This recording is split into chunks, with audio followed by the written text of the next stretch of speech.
À ton avis, pourquoi lorsque tu te fais tromper ou que tu te fais quitter par ta copine, tu commences automatiquement à te mettre au sport, à lire des livres, à vouloir te développer personnellement pour changer de réalité de vie? Pourquoi? Moi, je vais dire pourquoi. Parce que justement, ton toi intérieur reconnaît que c'est ce que tu aurais toujours dû faire.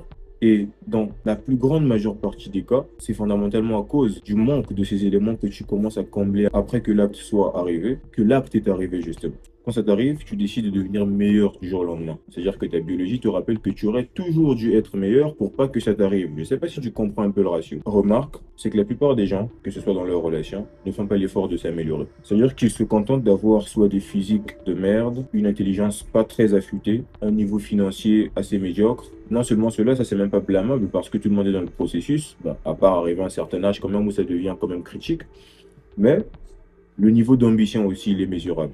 Tu peux ne pas avoir d'argent aujourd'hui, mais si ton niveau d'ambition et les actions que tu poses au quotidien montrent que inévitablement tu finiras par avoir du succès, alors là, c'est pas blâmable.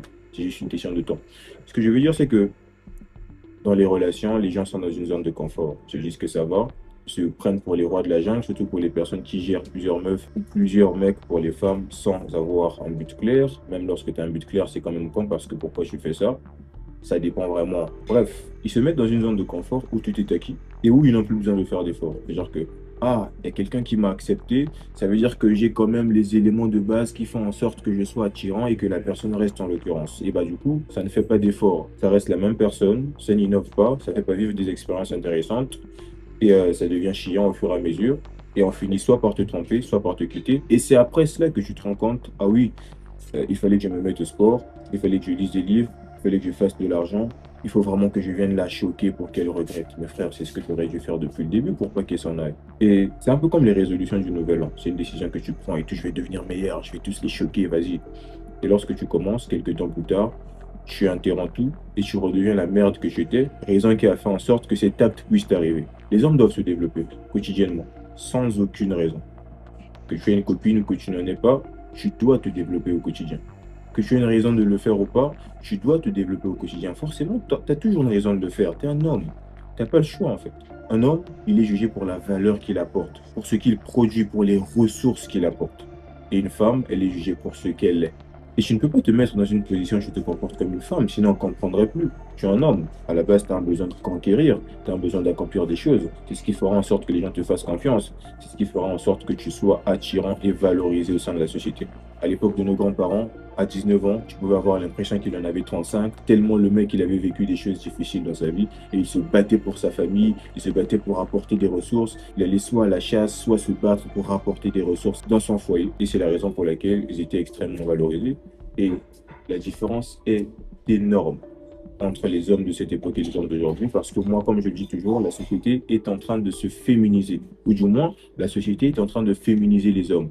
On essaie de les rassurer que c'est normal, à un certain âge, de ne pas avoir telle ou telle chose. C'est normal, à un certain âge. Quand tu as 20 ans, ralentis, calme-toi, ne fais pas trop de choses. Pourquoi tu cherches à te faire de l'argent? Tu as encore le temps. Pourquoi tu veux créer des choses?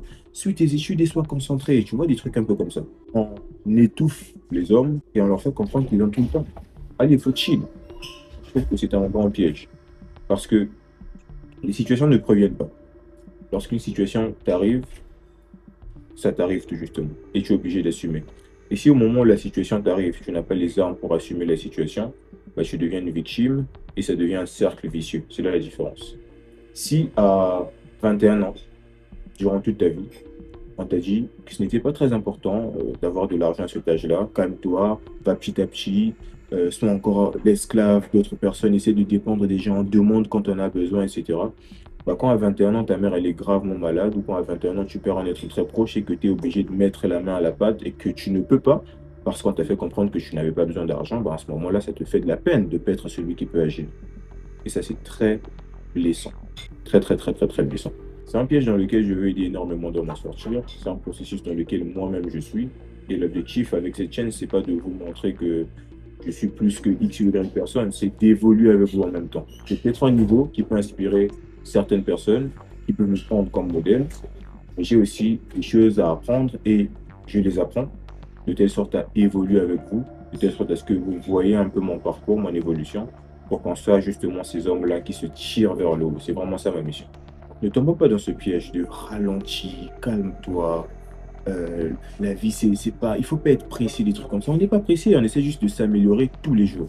Et ceux qui considèrent que c'est une erreur de le faire, ou ceux qui considèrent que ça les dérange de voir des jeunes qui se battent et qui font des choses exceptionnelles, ce sont des personnes qui veulent tirer les autres vers le bas pour se conforter et rassurer leurs propres insécurités. Et tout justement, lorsque tu évolues en tant qu'homme, tu ne dois pas attendre l'appréciation ou l'approbation des autres. Il n'y a personne qui viendra te féliciter parce que tu es allé à la salle. Il n'y a personne. On va le faire pendant 2 jours. Après, on s'en fout que tu y ailles ou pas. Bah, c'est ton problème. Bah, du coup, si tu avais conditionné le fait de t'améliorer physiquement à l'approbation des gens, une fois que tu verras que les gens ne t'encouragent plus, ne te félicitent plus, tu te diras, bon, à quoi bon, on me félicite. Il n'y a plus trop d'effets, je laisse tomber. C'est vraiment ça le piège. Un homme, ça fait des choses. S'il faut que tu travailles sur ton physique, tu travailles sur ton physique, quel que soit. Quoi qu'il arrive, tu travailles sur ton physique. Et il faut vraiment être discipliné pour ça. Et ce qui est bizarre, chose qui conditionne encore le fait qu'on nous dise de ralentir, c'est que la plupart des gens dans la société, la plupart des jeunes de ton âge, situés dans la vingtaine justement, ne font pratiquement rien. Et bah, étant donné qu'on parle de démocratie, ce que j'ai envie de faire comme lien, c'est que la majorité gagne. C'est vrai que la majorité des gens autour de toi ne font rien, la majorité des gens autour de toi n'accomplissent rien, ne créent rien, ne gagnent pas forcément d'argent. Et ben, tu vas te dire, ah, si c'est la majorité, donc c'est quand même normal. Bah, du coup, rester dans la masse, ça fait pas tant de mal que ça, vu que c'est la majorité. Et c'est là que le piège il commence. Parce que les personnes ne sont pas intéressées par la majorité, justement. La majorité des hommes ne sont pas intelligents, ne sont pas forcément beaux, ne sont pas forcément forts, ne sont pas forcément riches. Est-ce que tu penses que c'est cette majorité-là qui intéresse la société? On crée une majorité pour les mettre à l'écart. Même les femmes ne sont pas intéressées par ce type d'œuvre. Et la société en général. Chose qui veut dire que tu as tout intérêt à te développer, à te démarquer de la majorité en tant qu'homme. Tu ne dois pas faire comme les autres. Tu ne dois pas accepter la condition générale comme étant ta norme. Tu dois créer du mouvement. Tu dois être différent. Et lorsque tu es différent, au tout début, tu intrigues, hein. Moi, je me rappelle qu'au départ, à l'âge de 16-17 ans, justement, lorsque j'ai commencé profondément avec mon développement personnel, il y a des gens qui commençaient à me trouver orgueilleux. On m'a traité d'arrogant, on m'a dit que je commençais trop à me prendre la tête, je m'éloignais trop des gens, je devenais beaucoup moins social qu'avant. C'est quelque chose que j'ai assumé.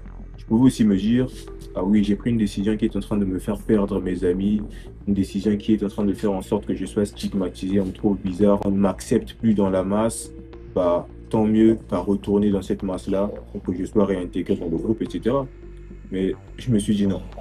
Je ne savais même pas pourquoi est-ce que je disais non. Ça a brûlé tellement en moi le désir de m'améliorer que je n'y suis pas retourné. Je suis resté ferme. Il ne plus être pote avec moi parce que je suis en train de m'améliorer, parce que je prends mes distances pour travailler sur mes projets, pour travailler sur mon dev perso, etc. Pour m'informer, pour lire, pour me cultiver, pour, euh, pour en apprendre des choses. Bah, ça veut dire que vous ne voulez pas évoluer et vous voulez être le type de personne qui n'évolue pas et qui traîne avec des gens qui n'évoluent pas. Lorsque quelqu'un veut s'échapper, hop, on le rattrape comme ça et on le retire dans la masse. Donc, soyez ferme lorsque vous prenez cette décision. Tu veux t'améliorer, sois prêt à être critiqué, sois prêt à être rejeté. C'est vraiment ça le prix du progrès aussi, hein. Lorsque quelqu'un se démarque, bah, il est toujours sujet à des critiques et on veut toujours le ramener vers la masse. Tu dois être prêt à assumer ça. Ceux qui partiront, partiront. Et ceux qui voudront rester, bah, vont rester. Au final, tu reconnaîtras tes vrais amis et les vraies personnes qui veulent te voir évoluer. Après que tu aies accepté ça, il faut que tu acceptes aussi la solitude. Tu seras longtemps seul. Il n'y aura pas énormément de gens qui voudront s'améliorer comme toi. L'erreur que je faisais au départ, c'est que lorsque j'étais dans mon plein développement personnel, je voulais intéresser mes amis avec cela. Ceux qui restaient justement, ceux qui ne me faisaient pas trop de problèmes avec cela et tout ça, je voulais les intéresser. Du coup, je leur disais un peu, ah, regardez un peu le livre que j'ai lu, ah, ça parle de progrès, ça parle de comment être charismatique, regardez un peu les éléments qui y figurent et tout. J'essayais un peu de leur partager ma connaissance, de leur dire, ah oui, parfois il faut faire telle chose, mais je me rendais compte que c'est des gens qui haussaient la tête, mais au fond, ils s'en foutaient pas mal. Et d'une façon ou d'une autre, moi, ça me frustrait, je me disais, attends, j'ai l'impression que j'essaie de transmettre mon ambition, mais les gens, ils veulent pas recevoir, et c'est quoi le problème?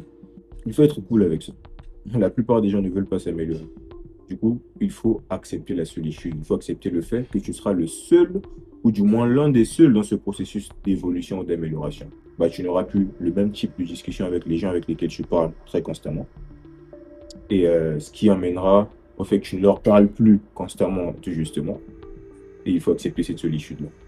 La nature a horreur du vide. Si tu prends cette solitude et que tu la transformes en vide, bah, tu seras tenté de retourner discuter avec les personnes qui te tiraient vers le bas. Cette solitude doit être remplacée par un mentorat efficace. Et lorsque je parle de mentorat, c'est simplement le fait de se former auprès de personnes comme qui tu aspires être, auprès des personnes qui ont des résultats que tu aimerais obtenir. Des personnes que tu ne peux pas forcément avoir dans ton environnement immédiat, parce que si tu as envie de créer une marque de vêtements ou une marque de voiture, tu n'as pas forcément des gens qui créent ces choses dans ton quotidien, tu vois. Les gens ne font pas ça. Bah, tu seras obligé de t'informer et de te faire mentorer par des personnes à distance. L'un des mentorats les plus efficaces aujourd'hui, ça reste le livre. Parce que les livres sont écrits par des personnes qui ont des années d'expérience, qui mettent leur énergie et leur connaissance accumulée au bout de 20 ans dans un livre qu'on vend pas très cher pour la plupart des cas. Tu as littéralement accès à des informations qui peuvent changer ta vie. Ça, c'est le meilleur type de mentorat. Si tu ne discutes plus avec des personnes qui te tirent vers le bas, que tu acceptes ta solitude et que tu transformes ce vide en un temps de mentorat avec une personne qui a les résultats que tu aimerais avoir, ben, à ce moment-là, tu es vraiment en train de progresser. C'est de ça qu'il s'agit. Tu t'informes en lisant des livres, tu regardes du contenu qui t'intéresse, au fur et à mesure, tu deviendras intelligent et tu te rendras compte que ton prisme de vie va totalement changer. Tu ne verras plus les choses de la même manière que les autres. Et ce sont des changements qui ne seront pas forcément visibles les premiers temps. On aura l'impression que vous avez les mêmes niveaux de résultats avec les personnes autour de toi, mais crois-moi, tôt ou tard, quel que soit le temps que ça prendra, et très généralement, c'est pas très lent, il y aura une différence, il y aura une distinction. On te mettra à l'écart lorsqu'on parlera de la masse, forcément. On remarquera que tu n'es pas comme les autres. Et c'est de là que ta vraie vitesse de croisière va partir. Et là, tu seras inarrêtable. Autre chose, il faudrait que tu fasses correspondre ton environnement, comme je l'ai dit, avec ce que tu aimerais devenir. Rien que le fait que la plupart des gens ne font pas les choses et ne sont pas ceux à quoi tu aspires être, ça sera très difficile de trouver des gens avec qui tu pourrais traîner. Moi encore aujourd'hui, je ne sais même pas j'ai combien d'amis avec qui je parle de business. C'est un réseau fermé, c'est un réseau qui n'est pas assez vague dans mon environnement. C'est des personnes qu'il faut vraiment dénicher, mais c'est des rencontres hyper rares parce que justement, il n'y a pas ce type de personnes-là. Les gens ne font rien. Bah, c'est soit la solitude, soit très peu de gens. Et très peu de gens, ce sont des personnes de qualité. Et au fur et à mesure que tu seras dans ce bain-là, tu verras que ça matchera naturellement. Il y aura des gens que tu rencontreras et tu sauras que oui, cette personne, c'est le type de profil avec lequel je peux travailler parce qu'il y a quelque chose, il y a une vibe là, il y a quelque chose qui est assez naturel et j'aime bien sa façon d'appréhender les choses. Et Jim Rohn lui dit que tu es la moyenne des 5 personnes que tu fréquentes le plus. Bah, tu deviendras aussi fort que les personnes avec lesquelles tu traînes, aussi intelligent que ces personnes-là, aussi éduqué financièrement que ces personnes-là. Et bien, si ce sont des personnes qui ont énormément de succès, tu auras énormément de succès rien que par le fait de traîner avec eux parce que tu auras des informations et tu auras une façon d'approcher la vie qui sera similaire à la leur. Aujourd'hui, moi, je traîne avec des gens qui n'ont même pas le même âge que moi parce que j'ai appris à en apprendre des personnes qui ont plus d'expérience que moi et à avoir le même langage, on va dire, la même approche de la vie que ces personnes-là qui réussissent. C'est ce que je disais une fois à mon petit frère, c'est que tu vas remarquer que les top 1 dans tous les domaines ont pratiquement la même philosophie. Ce sont les mêmes schémas. Je vous jure que c'est vraiment les mêmes schémas, il n'y a pas de différence. Tu peux être le plus grand businessman de ton pays, tu vas discuter avec le plus grand athlète de ton pays. Je vous jure que vous allez parler en termes de concept et vous aurez le même langage, la même façon d'approcher la vie. C'est vraiment ce schéma qui fait en sorte qu'il y ait des élites. Et traîner avec ce type de personnes, c'est amplifier ce désir ardent de s'élever. Et c'est ce qui fait toute la différence. Détache-toi des personnes qui sont nuisibles, prends des résolutions pour ton changement. N'attends pas qu'une rupture, n'attends pas qu'une personne te quitte, n'attends pas une situation externe pour décider de t'améliorer parce que tout justement, ça doit être inhérent à ta nature d'homme. Tu es né pour accomplir, tu es né pour grandir, tu es né pour conquérir. Alors commence à faire les choses. Et surtout, fais-les bien car l'excellence ne passe jamais la réussite.